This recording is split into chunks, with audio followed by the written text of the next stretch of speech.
Part 2 came out back in 1988. It was directed by Ken Wiederhorn and stars Michael Kenworthy, Marsha Dietlein, Dana Ashbrook, and returning cast members James Kieran and Thom Mathews. Zombies walk again after a couple of curious kids discover a barrel in which, after poking and prodding it, they unleash a deadly toxin that wakes the dead.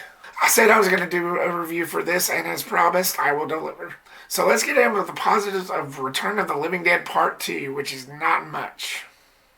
Sadly. The zombies looked cool. Like in the first one, I liked the prosthetics that they used. I liked the way they look. There were several scenes where there was actual physical contact with somebody and it just looked real. It had great potential. Certain realism about it. Like in the first one, they looked really cool. There are several scenes in there where somebody punched one in the face and you could see every detail. And there's one where somebody ripped one of their jaws out, and it looked really, really cool.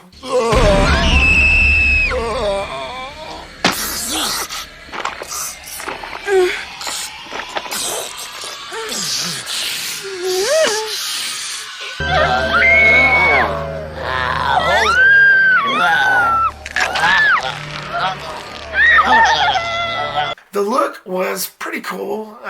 There's nothing really wrong with it. I thought it was shot perfectly. As an audience member, I had no problem with it. I felt like I was watching a pretty decent enough zombie flick. As far as the humor goes, there wasn't that much in this as there was in the first one, but there was one character in there called Doc Mandel, played by the late Philip Bruns. He was pretty good. I've seen him in older stuff, like mostly TV shows like Sanford and Son and Night Court and all them.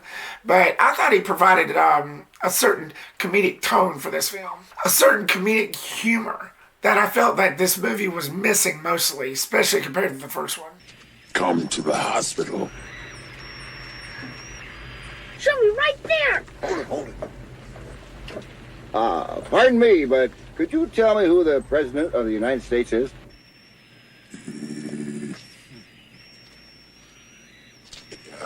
Harry Truman. And I like the way that they took care of the zombies, which the characters in the first one, if they'd have known this, they probably would have done it right away. But I like the whole electrifying them. All you had to do was electrify the zombies, and they would have been dead. They would have been cured. They would have been back in the ground, and none of this crap would have even happened. By the end of the first one, that's what they should have done. And the characters in that, I'll bet you, would have helped them to a great extent. I like that whole concept, that how they beat this whole thing. All you had to do is just electrify them. And let's get into the negatives. The rest of the characters weren't all that memorable. In the first one, they were more colorful. They stood out. In this, they just didn't really bring that much originality. You have returning cast members of James Kieran and Thom Mathews, who plays different characters in this, but the same as they played in the first one. They were different characters, but they were the same. I didn't get anything new from them, and I guess that's what they were going for, but I wanted something new.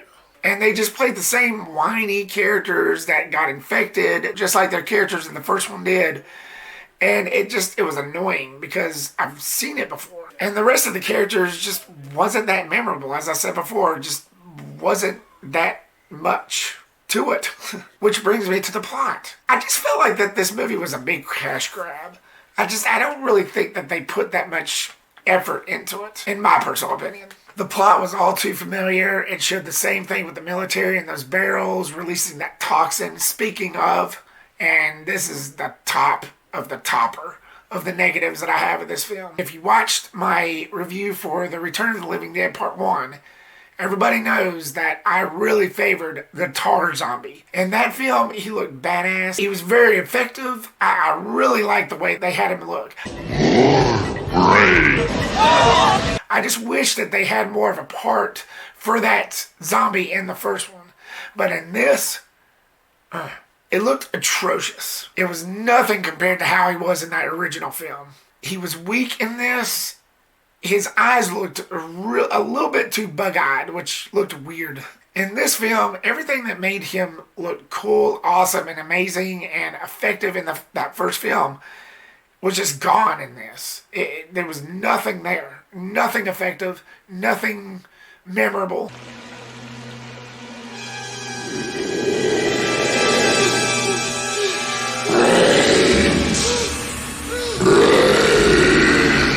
makes me kind of glad that he only showed up in the first act in like a minute. Very disappointing. I really don't have that much to say, which is why I was hesitant on even doing a review for this, but since I got requests, I figured I'd do it anyway because it's all for y'all. This one isn't terrible. It still had its moments, but compared to the first one, it was a complete downer.